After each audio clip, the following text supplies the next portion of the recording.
When Nick first smiled at me across the crowded coffee shop, I didn't think much of it. I was just Noah the waitress with tired eyes, worn-out sneakers, and dreams I barely dared whisper. But that smile, it changed everything. It made me believe maybe, just maybe, there was a life waiting for me beyond the chipped ceramic mugs and endless orders. I remember the exact moment I felt my world shift. It was late autumn in New York City, the kind of day where the wind bites but the sun still tries to warm your skin. I was stacking plates after a grueling dinner rush, my feet aching, when Nick walked in. He was polished, impeccably dressed, the kind of man who looked like he owned the city, or at least a big chunk of it. And yet, he sat at the corner table alone, eyes scanning the menu with genuine curiosity. I brought his order a simple black coffee and a slice of pecan pie, and when our eyes met, he smiled, that same smile, and said, "You've made my day better already." It was the kind of line I'd heard before, but from him, it felt real, and maybe a little dangerous. Because the truth was, Nick came from a world I could only peek into from a distance. His family owned businesses, luxury cars, penthouses with skyline views. Me? I lived paycheck to paycheck, shared a tiny apartment with my cat, and sometimes wondered if dreams were just for people with money. But love doesn't care about bank accounts. Our conversations started small about music, books, the city's hidden corners. Nick listened like I mattered, and when he held my hand that first time, I felt whole, like I was exactly where I was supposed to be. Yet, every fairy tale has its shadows. Nick's family didn't just disapprove, they despised me. They called me a gold digger, a distraction, unworthy of their son's time. I heard their whispered warnings through Nick's silence, the way his smiles grew tighter around them. I wanted to believe love would conquer all. But sometimes, love has to fight harder than you think. Before Nick, my life was a constant struggle to make ends meet. Working double shifts at the diner, I knew every face on my block, every crack in the pavement. My mother worked 2 jobs. Her hands rough but her spirit unbreakable. We didn't have much, but we had each other and that was everything. I'd always been cautious with my heart. Love was a luxury I couldn't afford to waste. But Nick's kindness broke down walls I didn't even know I had. He was different from the wealthy men I'd seen before. Humble, curious, even awkward at times. Our weekends were stolen moments. Walks through Central Park, late-night talks under street lamps, coffee dates where he'd forget his wallet and blush. For the first time, I felt seen not as a waitress, not as a poor girl, but as Noah. But the tension grew. Nick's family started pulling him away dinners with their circle, business trips, subtle jabs about my background. I tried to be patient, to trust that love would be enough. Still, I couldn't ignore the coldness creeping between us. It began with small things. Nick canceling plans at the last minute, avoiding my calls. The way his smiles at family gatherings felt forced, like he was trying to shield me from something I couldn't see. One evening, after a long day at work, I waited for him outside my apartment. When he finally showed, his eyes were distant, filled with a storm he wasn't ready to share. "I don't know if this is going to work," he said quietly. My heart shattered in that moment, but I held myself together. "Why?" He hesitated. "They don't think I should be with you, Noah. They say we're too different." I wanted to scream, to fight, to beg him to choose me. But all I could do was nod, tears blurring the city lights behind me. That night, I realized love wasn't just about holding hands and stolen kisses. Sometimes, it meant standing alone in the storm. The days after that night were the hardest I'd ever faced. Nick and I tried to hold on, but the weight of his family's disapproval pressed on us like a thick fog, suffocating every hopeful breath. I remember sitting by my kitchen window, the scent of burnt toast lingering in the air, my hands wrapped around a cold mug of tea. Outside, the city kept moving unbothered, relentless, but inside, my world was still. Nick called less often. When he did, his voice was distant, like he was apologizing for a war he didn't want to fight but felt trapped in. "I'm trying, Noah," he'd say. "I want this to work. I really do." But I could hear the hesitation beneath his words, the doubt. One afternoon, I decided to confront him. We met at the park, our usual spot, where autumn leaves carpeted the ground in shades of amber and gold. "Nick, what are we doing?" I asked, voice barely above a whisper. He looked at me, eyes heavy with guilt. "My family, they've made it clear. They want me to marry someone like them. Someone with their name, their status. They think I'm throwing everything away." "I don't care about any of that," I said, squeezing his hand. "I love you. That's what matters." He shook his head slowly. "Love isn't always enough. Sometimes it's just the beginning of the fight." I wanted to believe him. I needed to believe us. But the fight wasn't just between us. It was with the world, and it came from his mother's cold glances, his father's dismissive comments. I could see it in the way they treated me like I was invisible or worse. A mistake. One night, I was invited to a family dinner. I remember the dining room, the heavy oak table, the silver candlesticks, the air thick with judgment. Nick's mother barely looked at me, serving me a plate with a smile that didn't reach her eyes. "You should consider your place, Noah," she said softly but sharply. "Nick needs someone who understands his world." Her words cut deeper than any insult. I felt small, insignificant, like I was a shadow trying to fit into a light that wasn't mine. That night, as I walked home alone, the cold air stung my cheeks, and I wondered if love was truly worth the pain. Weeks passed, and the distance between Nick and me grew. The phone calls stopped, the messages were left unanswered, and I was left with silence. I threw myself into work, hoping the routine would numb the ache inside. But every time the diner's bell jingled, I half expected to see Nick walk in with that same warm smile. One rainy evening, as I wiped down tables, my phone buzzed. It was Nick. "Can we talk?" his message read. My heart skipped. Hope and fear tangled inside me. "We met at a small cafe, the kind where no one knows your name, and secrets are safer in whispered conversations." Nick looked tired, worn from the battle he'd been fighting. "I'm sorry, Noah," he said. "I tried to push them away, tried to make them see you the way I do, but they won't change." Tears pricked my eyes. "So what do we do?" He took my hand, squeezing it gently. "I don't want to lose you, but maybe we need time apart to figure out who we are without all this noise." It felt like a goodbye wrapped in a promise. That time apart was brutal. I spent long nights staring at the ceiling, replaying memories like a movie I couldn't stop watching. I missed him fiercely, but I also learned to find strength in myself.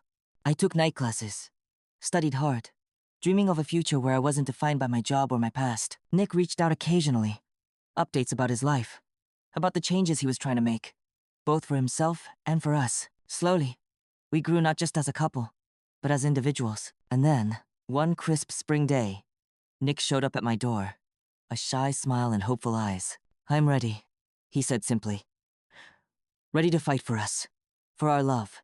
I looked at him, at the man who had walked through storms and come back, and I knew, this time, we were unbreakable. When Nick stood at my doorstep that day, I felt something I hadn't in a long time: hope. But hope, as I had learned, was fragile. It needed care, patience, and above all, trust. We didn't rush. Instead, we rebuilt what had broken, piece by piece. I invited him to meet my world, the tiny apartment I shared with my younger sister, the diner where I worked the late shift, the quiet streets that smelled of rain and street food. He listened, genuinely interested, as I talked about my dreams, my fears, the small victories I cherished. For the first time, I saw him not as the wealthy businessman or the son trapped by family expectations, but as Nick, a man who wanted to be loved for who he was, not what he had. But love, as any story worth telling goes, came with its share of battles. One afternoon, Nick's mother invited me over, an unexpected gesture that left my heart pounding. When I arrived, the grand house was intimidating. Marble floors gleamed under crystal chandeliers, and walls were adorned with portraits that seemed to judge me silently. Mrs. Carrington, Nick's mother, greeted me with a smile that was just a touch warmer than before. "Welcome, Noah," she said, her voice measured. "I've been watching you. You're different from what I expected." Her words held a warning wrapped in civility.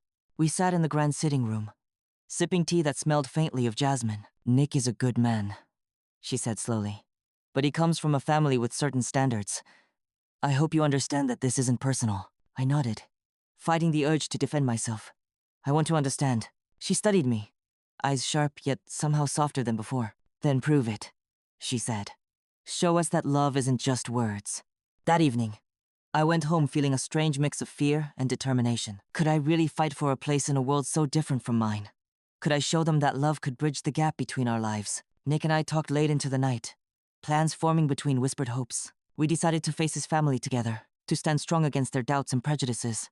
The first real test came at a family dinner, a lavish affair filled with polished smiles and veiled insults. Nick held my hand tightly under the table, a silent promise that we were in this fight together. His father, a stern man with salt and pepper hair, looked me over and said, "So, you're the girl from the diner." His tone wasn't cruel, but it was heavy with judgment. "Yes," I replied quietly, "and I work hard to support myself and those I love." The room grew silent. Nick's sister, always quick with a cutting remark, smirked. Do you think you're good enough for Nick? I took a deep breath, steadying my voice. I don't think about worth and money or status. I believe love and respect are the true measures. For a moment, I saw surprise flicker in their eyes. Weeks passed, and the tension didn't fully dissipate, but something shifted. Nick's family began to see me as more than just the poor girl. They saw the woman who refused to back down, who loved Nick fiercely, who was willing to fight not just for him, but for herself. Our love wasn't perfect. There were still moments of doubt, harsh words exchanged in frustration, and days when the world seemed too heavy. But Nick and I learned something important. Love wasn't about never falling. It was about choosing to stand up, hand in hand, after every fall. One evening, as we sat on my small balcony, the city lights twinkling below, Nick turned to me. I'm proud of you, Noah. Proud of us. I smiled, the tiredness in my bones melting away. We're stronger than they thought, stronger than I ever imagined. And in that quiet moment, I knew that no matter the odds, no matter the past, or the walls built around us, our love was unbreakable. It wasn't long before the cracks in Nick's family acceptance began to widen again, this time, with the subtle but painful sting of betrayal. One afternoon, I received a text from an unknown number. Nick's been seen with someone else. At the country club. My heart sank. The city noise outside felt distant, like I was underwater. I stared at the screen, disbelief churning into fear and then, painfully, doubt. Could this be true? After all we'd been through, was this the moment our fragile trust would shatter? I wanted to call Nick immediately, demand answers, but something inside me whispered to wait to watch. That evening, Nick came home late. The scent of expensive cologne filled the room, mingling with the faint aroma of burnt toast breakfast I'd left untouched. He smiled when he saw me, but there was a flicker of guilt behind his eyes. Nick, I began, voice trembling. I got a message today, that you were with someone else. He sighed, running a hand through his hair. Noah, it's complicated. Complicated? Or are you hiding something from me? I asked, tears threatening. He looked away, then back, raw and honest. There's a woman. She's from my business circle. I met her before I knew you. I felt the ground shift beneath me. This wasn't just about a meeting or a friendship. It was a reminder that the world Nick came from wasn't mine. For days, I wrestled with my thoughts. The pain wasn't just about the possibility of betrayal. It was about the fear of losing what I'd fought so hard to build. Nick tried to explain, to reassure me, but the distance between us had grown. I needed space to heal, to understand what love truly meant when tested by secrets. During that time, I found solace in my work, in the small rituals of my life, the clink of dishes at the diner, the smell of fresh coffee brewing, the rhythm of footsteps on the pavement. I realized something important. My worth wasn't tied to Nick's world, or anyone else's opinion. It was in my strength to stand alone, to face my fears, and to keep moving forward. When Nick came back to me, it wasn't with empty promises or apologies rehearsed. He came with humility, with a heart open to change. I don't want to lose you, he said quietly. I'm willing to fight for us no matter what.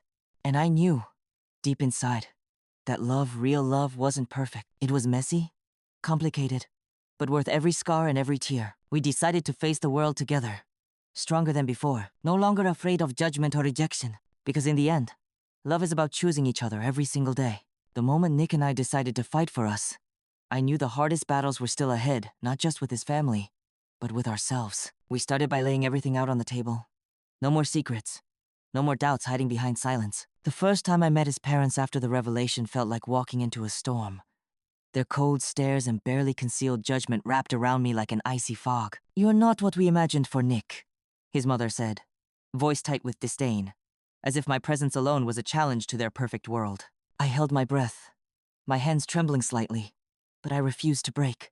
I may not be who you want, but I'm the one Nick chooses, I said calmly, feeling a fire ignite inside me. A fire fueled by years of feeling unseen, unheard. Nick's father scoffed. You don't understand our world, our expectations. I understand one thing, I replied, voice steady. Love doesn't come with conditions or social status. In the weeks that followed, Nick's family pushed harder, cutting off communication, throwing subtle insults during family gatherings, even trying to sway Nick with veiled threats about inheritance and business ties. But Nick surprised me. Instead of retreating, he stood firm. He told them, my life is my choice. Noah is my partner, my equal. If you can't accept that, then maybe it's you who doesn't understand love. That moment, I saw a new side of him, the man who could be brave enough to stand up to his own blood for what truly mattered. Yet, it wasn't easy. The pressure wore on us. Cracks appeared in our armor. One night, after a particularly tense dinner, I found myself breaking down in the kitchen. The hum of the refrigerator was the only sound as tears rolled down my cheeks. Nick came in silently, wrapping his arms around me. "I know it's hard," he whispered, "but we're in this together." His words grounded me. Love wasn't just about passion or happiness. It was about choosing each other when everything else felt like it was falling apart. Slowly, we rebuilt our life on trust and shared dreams. I started taking classes at night to finish my degree, something I'd put on hold for years. Nick cheered every small victory proud, not just of what I achieved, but of who I was becoming. Our love grew deeper, no longer hidden behind fear or shame. One spring afternoon, as cherry blossoms fell softly outside, Nick surprised me with a quiet picnic in the park. He took my hand, looked into my eyes, and said, "You've taught me what love really means. I don't want to imagine my life without you." He reached into his pocket, pulling out a simple, elegant ring. I said yes, not because of the ring, but because of the journey we'd walked together. From broken to unbreakable, our love was proof that true strength lies in choosing each other every single day. After our engagement, word started to spread. Nick's family tried to spin their version of the story, painting me as some opportunist or distraction. But the community, those who really knew me, began to see the truth. At work, friends who had once been distant started reaching out with smiles and quiet congratulations. The waitress who once kept her head down was now standing tall, backed by the man she loved in a growing circle of support. The biggest moment came at a family gathering held at Nick's father's estate, the kind of event that usually buzzed with superficial chatter and whispered judgments. This time, it was different. Nick stood up, cleared his throat, and spoke in a voice that echoed through the grand hall. "I know many of you doubted us. I know some of you wanted me to follow a different path. But today, I want to make it clear, Noah is my partner, my future. We are in this together." Some faces twisted in surprise, others in reluctant acceptance. His mother's eyes softened just a fraction, and I caught a glimpse of respect there, buried under years of resistance. It wasn't about public humiliation or revenge. It was about truth finally shining through. Nick's parents began to realize that their son's happiness was worth more than their expectations.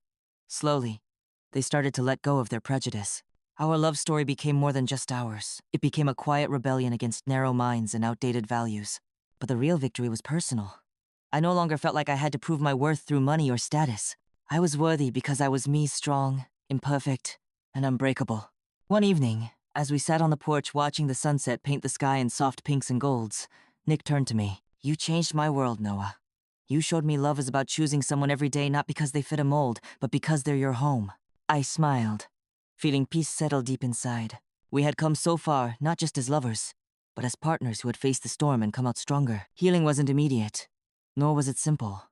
After all the tension, the fights, and the quiet betrayals from Nick's family, there were moments when I still questioned if I'd made the right choice. The nights were long, filled with doubts whispering in the silence. But each morning, I woke up with a little more strength than the day before. I started focusing on myself, not just as Nick's girlfriend or someone fighting for acceptance, but as Noah. I took up a part-time course in hospitality management, something I had always dreamed of but never dared to pursue. It was empowering to invest in my own future, to build something stable beneath my feet. Nick stood by me through it all.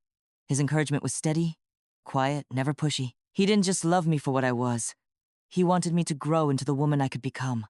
The shift in Nick's family was gradual, but real. His mother, who once dismissed me with a sharp glance, began inviting me over for tea. Not out of obligation, but genuine curiosity. His father, stoic as ever, would nod in approval when I shared my goals and ambitions. One afternoon, as I helped Nick's younger sister with college applications, I realized how far we'd come. The walls of hostility were crumbling, brick by brick, replaced by understanding. Of course, not everything was perfect. There were still moments of tension, misunderstandings, and occasional hurt feelings. But love, true love, is never flawless. It's messy, complicated, and requires patience. I learned to forgive, not to forget the past, but to free myself from carrying its weight. And then came the day Nick proposed, not with a grand gesture, but in the quiet comfort of our shared apartment, surrounded by the scent of freshly brewed coffee and the soft hum of the city outside. With tears in my eyes, I said yes. It wasn't just a promise of forever. It was a testament to resilience, growth, and unwavering faith in each other. Looking back now, I see the journey was about more than love between two people. It was about breaking free from society's expectations, about fighting for dignity, and about choosing to believe in yourself even when the world doubts you. Our story is far from perfect, but it's ours. And that's what makes it unbreakable. As I sit here, reflecting on everything Nick and I have been through, I realize how much this journey has taught me about love, strength, and the courage to stand tall when the world tries to knock you down. Sometimes, love isn't the fairy tale we expect. It's the messy, painful, beautiful fight to choose each other every day, no matter what. If there's one thing I want you to take away from my story, it's this. Your worth isn't defined by your background, your bank account, or anyone else's approval. It's defined by the love you hold for yourself, the boundaries you set, and the courage to walk away from what diminishes you even if it's hard. Nick and I didn't have an easy road. His family's rejection cut deep. The fears and insecurities we both battled threatened to pull us apart. But love, real love, found a way through patience, honesty, and growth. So, I ask you, have you ever had to fight for a love that others doubted? How did you hold on to your own strength through the storm? If my story resonated with you, please consider subscribing and sharing your thoughts in the comments. Your stories, your struggles, and your victories mean everything, because we're not alone in this journey. Thank you for listening. And remember, sometimes, the greatest love story is the one you write for yourself.